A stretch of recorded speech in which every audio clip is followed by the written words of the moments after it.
Bonjour, c'est Ursule encore. On est le 24 mai 2026. Alors, je viens sonner la trompette aujourd'hui encore et je viens proclamer le retour de notre Seigneur Jésus-Christ. Amen. Soyons tous bénis. Soyons remplis la joie de notre Dieu. Alors, nous servons un Dieu de compassion. Amen. Il est très, très important qu'on puisse se le rappeler. Il est très important qu'on puisse, n'est-ce pas, aller en direction de ce Dieu de compassion-là, parce qu'il n'est pas là pour nous punir, malgré nos erreurs et nos fautes.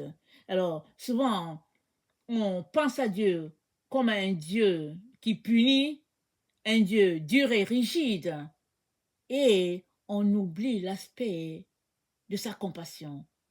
Mais au-delà du fait que il y a des conséquences qui peuvent arriver à n'importe qui si on ne marche pas selon ce que Dieu veut, au-delà de ça, la chose, n'est-ce pas, qui décrit notre Dieu, c'est son amour, c'est sa compassion pour nous, n'est-ce pas, ses créatures, pour nous, ses enfants. Alors, notre texte se trouve dans Jérémie 18, hein, au verset 7. L'Éternel dit ceci: Soudain, je parle sur une nation, sur un royaume d'arracher, d'abattre et de détruire. Mais si cette nation sur laquelle j'ai parlé revient de sa méchanceté, je me répands du mal que j'avais pensé lui faire, et soudain je parle sur une nation de bâtir et de planter. Mais si cette nation fait ce qui est mal à mes yeux et n'écoute pas ma voix, je me répands du bien que j'avais eu l'intention de lui faire. Amen. Alors, voilà, Dieu dit, si lui décide qu'il va détruire, n'est-ce pas, un endroit, et que tu es dans cet endroit, mais si tu décides de te repentir, amen, alors lui, il est capable de changer en direction de ton cœur qui veut se repentir pour ne plus envoyer la destruction.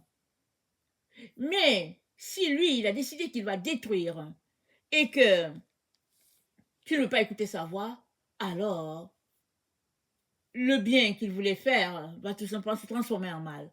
Et l'exemple qu'on a, c'est l'exemple de Jonas. Amen. Dans l'exemple de Jonas, que Dieu a envoyé Jonas à aller à Ninive, dire aux Ninivites de se repentir de leurs œuvres, parce qu'ils marchaient dans le mal. C'était une nation qui ne connaissait pas le Dieu d'Israël, qui pratiquait les mauvaises choses. Dieu a dit, je vais détruire. Alors, Jonas, au lieu de partir à Ninive, il est parti à Tarsis. Amen. Il ne voulait pas, parce qu'il avait quelque chose en tête. Et ce qu'il dit, il a dit à Dieu, n'est-ce pas? Finalement, quand il a vécu l'expérience qu'il a vécue, il est parti à Tarsis, et puis de Tarsis, le vent s'est levé, et puis finalement, les marins étaient en train de périr, et Jonas a dit, jetez-moi dans l'eau, parce que c'est moi qui cause tout cela. Ils l'ont jeté, un poisson l'a avalé, et après, dans le ventre du poisson, Jonas a demandé pardon à Dieu. Qu'est-ce que Dieu a fait? Dieu a dit au poisson, vomis-le. Le poisson vomit Jonas sur le rivage. Jonas se lève de là, il va à Ninive. Il leur dit, si vous ne vous répentez pas, dans 3 jours, Dieu va détruire votre pays. Amen. Il le fait. Et puis finalement, après 3 jours, il vient s'arrêter, n'est-ce pas, sous un petit arbuste, attendant que Dieu détruise la ville. Mais qu'est-ce que Dieu a fait? C'est un Dieu de compassion. Dieu n'a pas détruit. Dieu, n'est-ce pas, a béni Ninive. Dieu a eu compassion d'eux et puis il n'a pas détruit. Parce que le roi a placé tout le monde sous jeûne, même les animaux. Le roi a dit personne ne mange. Demandons pardon au Dieu d'Israël. Et puis, Jonas, malgré qu'il connaissait Dieu, s'attendait à ce que Dieu détruise Ninive. Dieu ne l'a pas fait. Jonas n'était pas content. Et il a dit à Dieu, moi je savais que tu es comme ça. C'est pourquoi je ne voulais pas partir. Je savais que tu n'allais pas détruire Ninive. Alors on peut s'arrêter pour dire, c'est quoi le problème de Jonas, On peut s'arrêter pour dire, ok, est-il prophète de l'Éternel ou pas? Alors c'est quoi son problème? Ouais. Alors le problème de Jonas, c'est souvent le problème de nous tous, un problème d'orgueil. Parce que Jonas certainement s'attendait à ce que les gens disent que ouais, il y a un prophète qui est venu ici, le prophète a prêché, il a parlé, et puis ils n'ont pas écouté, et Dieu a détruit la ville, et puis voilà, on va dire que ouais, c'est un bon prophète, parce que quand il prophétise, voilà, voilà, aïe, tac, tac, tac, tac, tac, tac. Les humains, n'est-ce pas? Mais il y a une personne, il y a une personne qui a eu l'occasion, n'est-ce pas, de vanter les prouesses de Jonas. C'est la compassion de Dieu qui a été soulignée. Dieu a eu pitié de Ninive. Dieu n'a pas détruit Ninive. Alléluia. On est dans ce temps-là sur la terre où Dieu te dit, peu importe la grandeur de tes péchés, peu importe l'énormité de ce que tu as fait, viens demander pardon à Dieu. Alléluia. Il va te pardonner. Et puis, ce que l'ennemi avait décidé de faire ne sera pas fait. Et Dieu va mettre, n'est-ce pas, un baume sur tout ce que tu vis et tout sera réglé. Mais qu'est-ce qui se passe souvent? On est rempli d'orgueil, comme Jonas, qui était animé d'un autre esprit que l'esprit de Dieu. L'esprit de Dieu pour les Ninivites était un esprit de compassion. Mais Jonas, lui, voulait faire valoir, n'est-ce pas, ses talents de prophète. Alors, voilà, lui, il a ses idées de grandeur. Alors, il n'était pas content de ce que Dieu avait fait. Et Dieu te rappelle ça pour dire, s'il est si bon envers une nation païenne, combien sera-t-il bon envers toi si tu es un enfant de Dieu qui s'est égaré? Parce que tu es un enfant de Dieu, tu es un enfant de la maison qui ne marche pas selon Dieu. Alors, s'il est si bon envers une nation qui ne le connaît pas, combien sera-t-il bon envers toi qui es son fils parce qu'il est un père pour toi? Amen. Et puis maintenant, si tu ne le connais pas du tout et que tu es d'une autre religion, peu importe, alors saisis cette occasion-là pour donner ta vie à Jésus. Il est le seul qui est venu nous réconcilier avec Dieu le Père. Alors que l'ennemi avait tout détruit, alors qu'il n'y avait plus aucun espoir, n'est-ce pas? Parce que le péché était entré dans le monde, Jésus-Christ, au temps marqué, est venu nous réconcilier avec Dieu le Père, si bien que aujourd'hui, si tu donnes ta vie à Jésus, tu es réconcilié. Tu n'es plus quelqu'un de dehors, tu es quelqu'un de dedans. Alors je viens te lancer l'appel pour te dire, saisis l'occasion. Demande pardon à Dieu. Ouvre ta bouche pour lui dire, Père, j'ai péché. Père, j'ai fait ce qui est mal. Père, je t'appelle au secours. Aide-moi. Viens m'aider, Seigneur. Pardonne-moi. Le Seigneur va te pardonner. Il va te pardonner parce que il est un Dieu de compassion. C'est ça qu'il nous présente aujourd'hui. Il n'aimerait pas, n'est-ce pas, que on l'affiche dans notre esprit comme le Dieu de colère, parce que c'est pas ce qu'il est. Il est le Dieu de compassion. Toutefois, si tu rejettes sa compassion, alors tu vas te retrouver chez ses ennemis et les ennemis de Dieu, ils vont subir sa punition. Dieu ne passe là pour toi. Il te dit aujourd'hui encore, donne-moi ton cœur. Il te dit encore, reviens de ta mauvaise voie et Dieu va te pardonner. Alors, un texte dans la Bible nous dit, n'est-ce pas, le fils prodigue. Alors, il a dit à son père, donne-moi ma part d'argent, je n'ai plus rien à faire ici. Le père lui avait l'argent, il est parti, il a tout dilapidé, tout. Maintenant, il travaillait à garder les porcs. Vous savez, les Israéliens, ils ne gardent pas les porcs. D'abord, ils n'ont pas de porc, ils n'en mangent pas, donc ils n'en gardent pas. Ça dit, ils ne peuvent pas être les gardiens de porcs. C'est pas possible. Mais cet enfant, pour vivre, après avoir tout dilapidé, était un gardien de porc.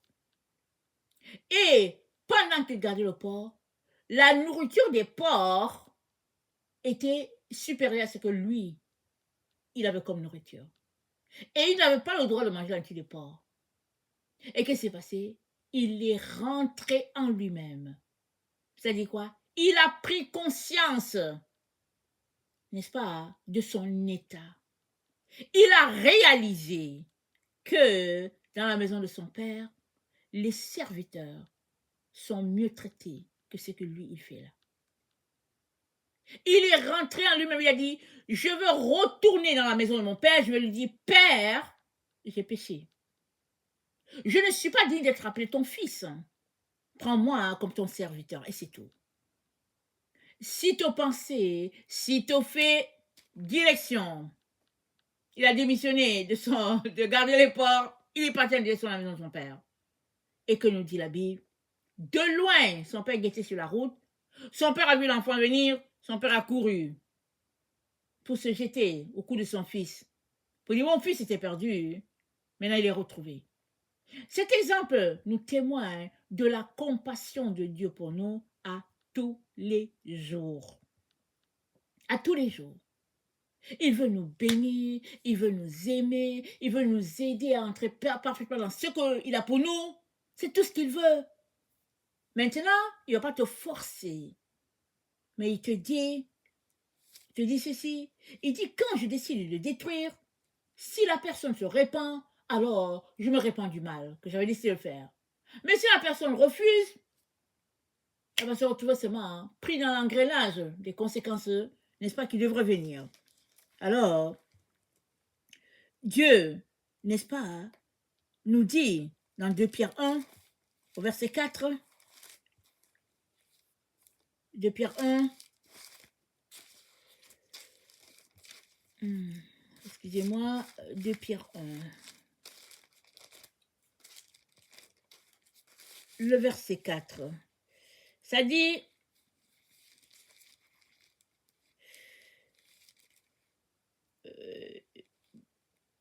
ok, Dieu a fait de nous des participants à sa nature divine. Amen. Il a fait de nous des participants à sa nature divine. C'est-à-dire, il t'a associé à son œuvre sur la terre. Mais est-ce que tu connais cette œuvre? Tu ne la connais pas. Alors, ta relation avec lui, ou bien par ta relation avec lui, il te communiquera la part que tu es appelé à jouer dans son œuvre de construction. Maintenant, il faut que tu viennes. Parce qu'il ne va pas le dire à Robert, pour que Robert le dise à Nathalie, et que Nathalie le dise à Gisèle. Non, c'est à toi qu'il veut le dire. Mais maintenant, viens. Et si tu ne viens pas, à quoi es-tu occupé? À surfer sur ton cellulaire? Aller regarder ton match? À jouer ton match? Tes études? Ton travail? C'est quoi qui t'occupe? Dieu sait que tu as besoin de travailler. Il sait que tu as besoin de manger. Peux-tu créer un temps dans ton emploi du temps, de 24 heures, un temps pour Dieu, juste toi et lui, et venir t'asseoir à ses pieds pour que tu puisses bâtir ta relation avec lui, entendre les battements de son cœur et savoir la raison pour laquelle il t'a envoyé sur la terre. Parce qu'il t'a envoyé pour une raison, tu peux t'arrêter pour dire, ok, mais je suis là même pourquoi? Moi, je suis fatiguée d'être ici, je suis là pourquoi? Et puis Dieu te dira pourquoi tu es là. Mais commence par venir. Amen, commence par venir. Alors, nous avons une histoire extraordinaire dans la Bible qui nous parle de quelqu'un qui ne savait pas quoi faire de sa vie. Amen. Alors, c'est Matthieu 25. Alors, je vous laisse de lire. Attendez, Matthieu 25, je vais vous dire à partir d'où vous pouvez lire. Mais ce qui nous intéresse là, c'est à partir du verset 24. Mais Matthieu 25, hein, vous pourrez commencer à lire à partir du verset 14. Ça parle, n'est-ce pas, de comment Dieu a remis des talents à certains serviteurs et puis comment, n'est-ce pas, certains l'ont fructifié et d'autres pas. Moi, je vais parler du dernier, à partir du 24. Lui, c'est celui qui n'a pas fait fructifier le talent que le maître lui a donné. Parce que le maître s'attendait à ce qu'il le fasse fructifier. Alors, au verset 24 de Matthieu 25, c'est dit, celui qui n'avait reçu qu'un talent s'approcha ensuite et il dit, Seigneur, je savais que tu es un homme dur, qui moissonne où tu n'as pas sémé et qui amasse où tu n'as pas vanné.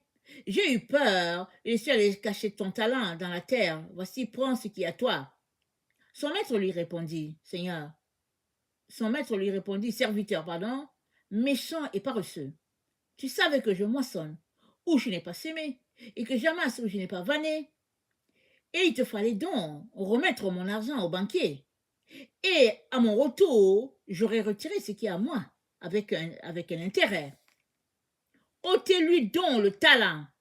Donnez-le à celui qui a 10 talents.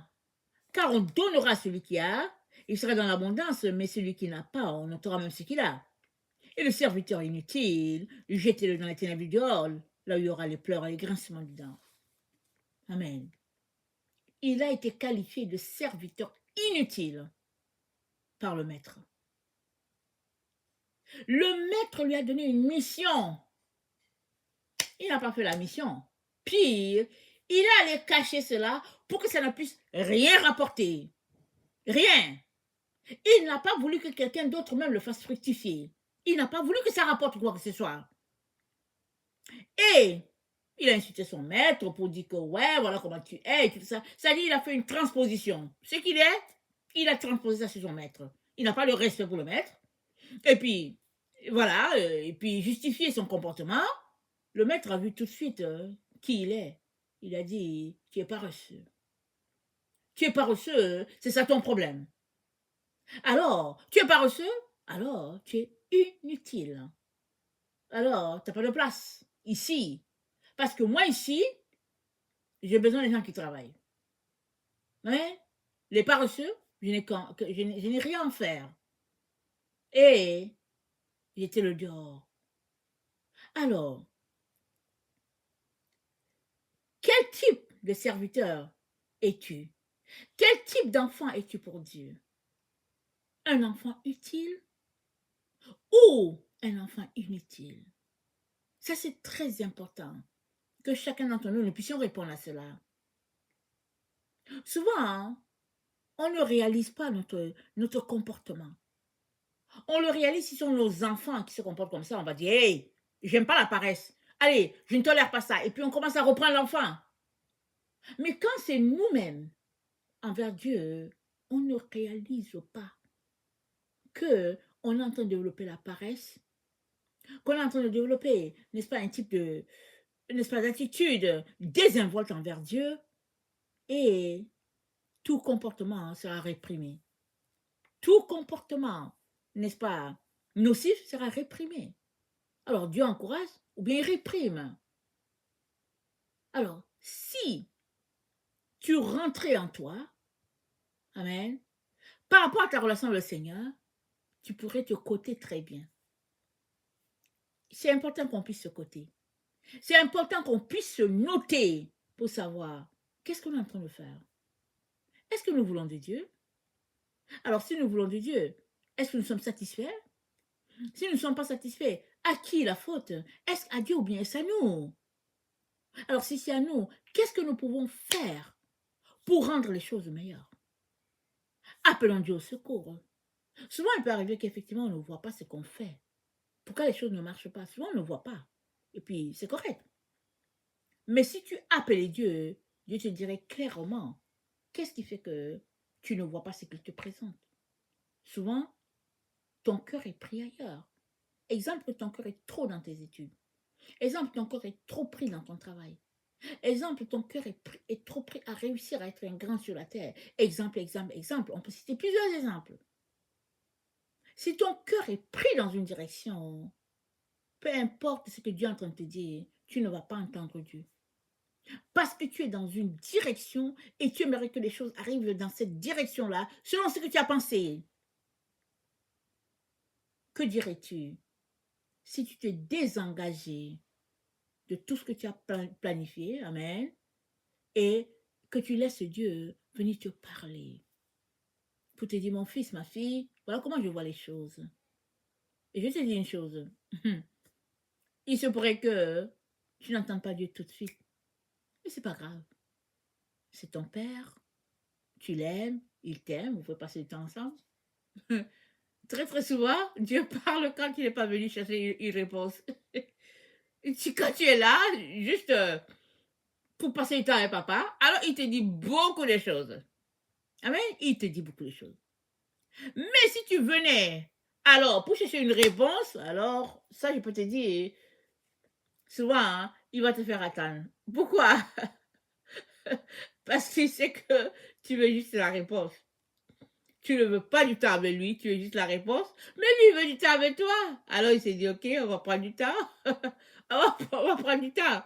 Puisque il est là, puisque elle est là, alors je prends du temps. Tu veux ta réponse tout de suite. Mais Dieu prend du temps. Ça peut durer des jours. Pourquoi? Il ne veut pas te le dire. Alors, prends du temps. Amen. Prends du temps avec lui. Et lui, le jour qu'il va vouloir, il va te le dire. Tout cela, c'est pour te dire que le Dieu qui t'a créé, c'est un Dieu de compassion. C'est pas un Dieu de chicotte. Hein.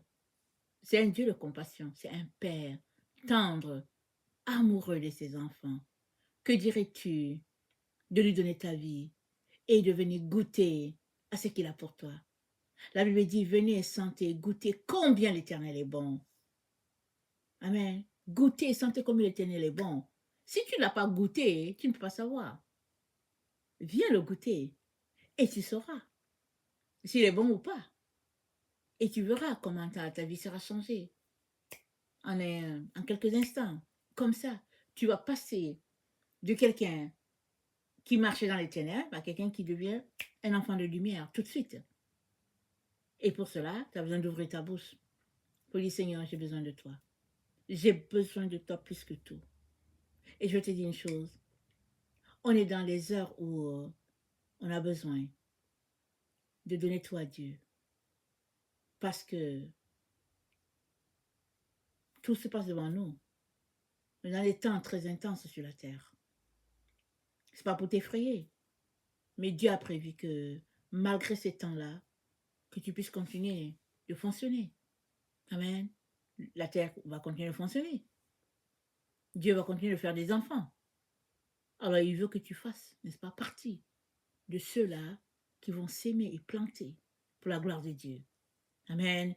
Que le Seigneur bénisse sa parole et que, n'est-ce pas, nous décidions de goûter à ce Dieu de compassion et que nous changeons l'idée que nous avons de Dieu. C'est-à-dire un Dieu qui a un bâton pour nous frapper et puis bon, qui est méchant. Non. Souvent, hein, nous sommes méchants. Nous avons des caractères impossibles. On est dur envers nos enfants. Et puis on pense que Dieu est comme nous. Alors on se fait une idée de Dieu. Mais Dieu n'est pas comme nous du tout. Il est à l'opposé de ce qu'on est en tant qu'humain. Mais tu vas juste goûter à ça hein, si tu lui donnais l'occasion, n'est-ce pas, de te montrer qui il est. Que le Seigneur bénisse sa parole et que sa joie soit notre force en ce jour. Amen. Alléluia. Soyons tous bénis. Amen et amen.